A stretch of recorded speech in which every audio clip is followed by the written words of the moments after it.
Hello, it's our first video on the Multisystem channel, and what I want to show you today very quickly is the evolution of the Multisystem case. We have a new case, and with that the first thing I need to say to you is if you were in the first batch, don't worry. Everything that we're going to do from this point onwards, upgrades, add-ons, they will remain completely compatible with your case.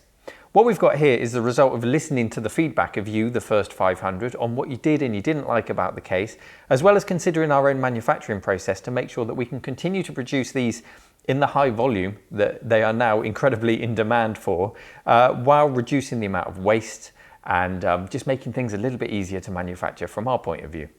So without further ado, let's zoom in on the case and let's show you all of the changes and how this case has evolved. The first thing to point out is that there is now one case in multiple colours.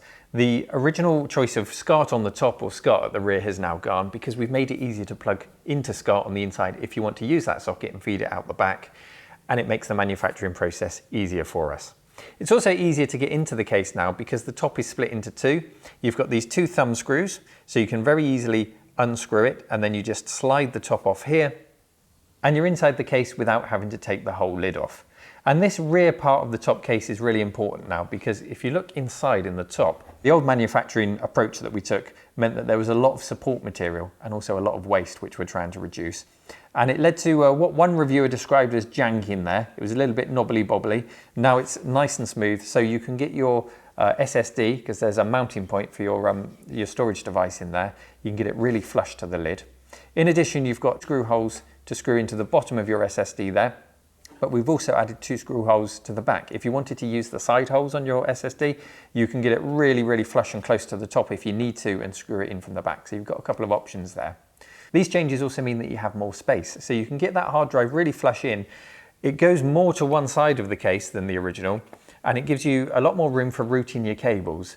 And with that also room for adapters because you need your USB to SATA adapter to connect it up.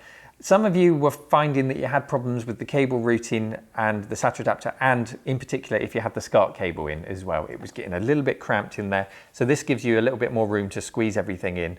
And we haven't found an adapter yet that we can't fit in, so I'm not saying there isn't one out there, but plenty of these do fit in there now and you can squeeze everything nice and neatly in there. The rear plate has changed a little bit. You'll see that we've now got two snap out holes. And what these are for is, one is for your SCART cable. So if you're using SCART, you can snap that out, feed the cable out, and there's a lip there that you can use for strain relief. So you can put a small cable tie on there and then put your SCART, the little screwy bit on the cable, you can screw it back on there to give you a nice neat finish. And then the other hole is really, you can do what you like with it. One thing that we thought some people might want to do for whatever reason is run a USB cable out from the inside out. Perhaps you have a USB hard drive you want to put inside there and you want to run the cable out and plug it into the rear hole. I don't know, it's there if you want to use it. So you can snap that out, and if not, you just leave it in there. If we move to the front of the case now, we've made some changes to the assembly where the SD card goes in as well as the buttons. If we lift this off. Previously, when you lifted the case off, and of course you had to lift the whole of the top of the case off, there was a small danger of catching the SD card, which was in the DE10. And I've done this myself. I've snapped the SD card because it just caught it on the lip. Well, we've taken that whole assembly out of the top of the case and we've put it into this part here so that when you lift the lid off, the SD card and everything remains in place and there's no danger whatsoever of catching it and snapping the SD card. So we've removed that danger. We've also made some adjustments to the buttons. Again, we've de-jankified them. the back of the buttons, sometimes they had a little knobbly bit on there, which it didn't affect how it operated. It just all gives everything a slightly better finish, just a slightly nicer quality to everything as we fine tune all of these things. So you've got the buttons in the same places there. We've also added a cover to the power switch here. Just makes it easier to switch off and on rather than having the exposed power switch component that sometimes was a little bit lost in the aperture there. So it just makes everything a bit easier. The USB ports on the front here, what we've added is this removable plate that goes over the front of the USB ports. The reason for that is if you start using a lot of the internal USB headers, it disables the external ports that relate to it. So it might be that you want to get another one of these with blanking plates. If it really bugs you, you could blank off the USB ports there. Entirely up to you. Around the side, the fan has now reduced from a 40mm to a 30mm, that's 30 by 10mm fan, with a 3-pin header. Just like the original, the MMS board has remained unchanged. We're only talking about the case here, by the way, and you can put that into the 5V or the 3.3V header. So you can put a 5V fan on a 3.3V header. It will run nice and slowly and nice and quietly, but it will still provide ample cooling for the DE10 there. And one of the main reasons we've done that really is the availability. We found 40 by 10mm fans.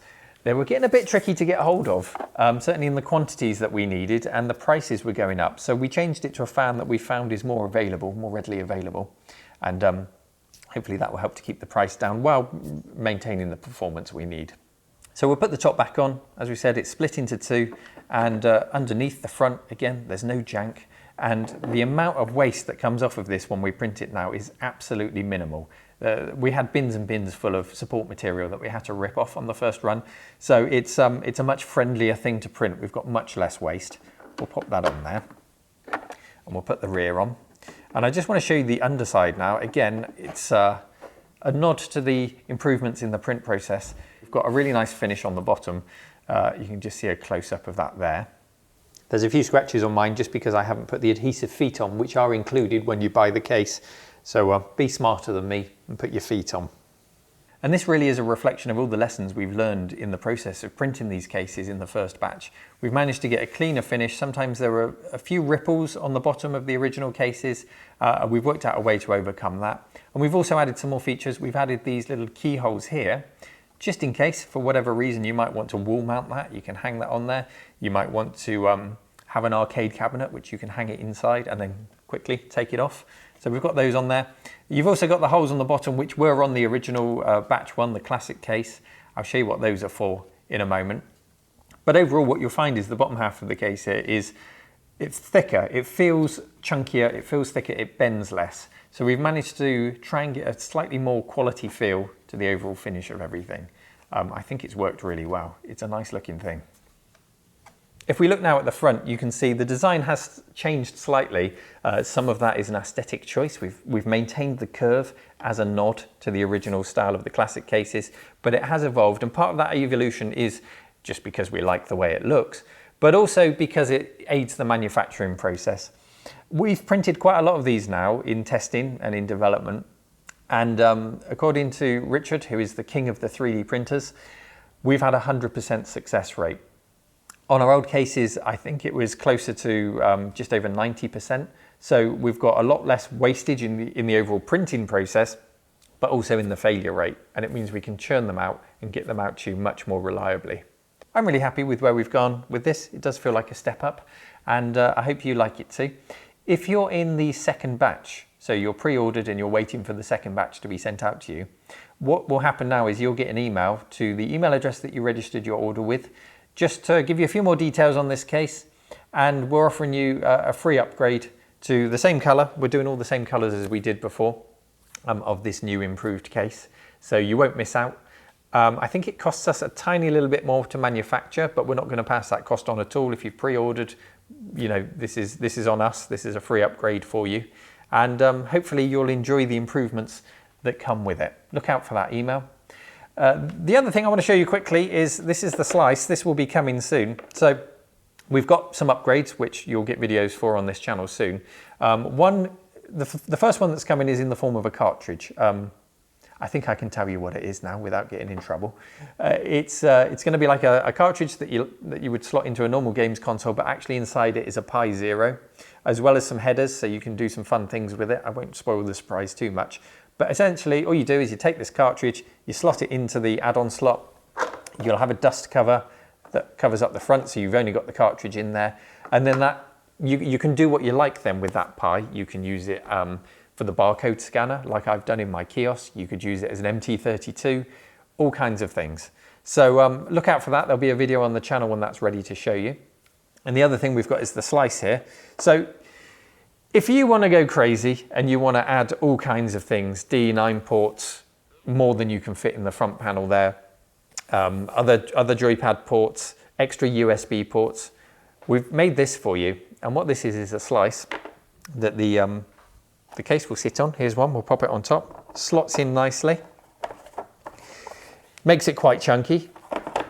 And what you've got in the front of the slice, just like the USB ports on the main unit now, are these slide out panels. And these panels, we'll make lots available. We'll also make the 3D print files available, so you can create whatever you want, slot it in there, and you can just go crazy. I'm not even going to guess what you might do with your slice, but the slice is there as a kind of a DIY tool to do whatever you want with. You can also take the rear panel out, so you can have front and back, and do what you want with it. It's a slice, it's there. You could have multiple slices if you want. You could stack them all up on top of each other. It's just a bit of fun. So we're going to make that available too as the 3D print files, and we'll also get them in the shop. But first and foremost, we're going to deliver a batch 2, and we're going to deliver these Evo cases to you. Let us know your thoughts in the comments. Look out for that email if you're waiting for one. And I hope you've enjoyed this, our first video on the Multisystem channel. Hopefully there'll be many more soon. Take care, everyone. Bye-bye.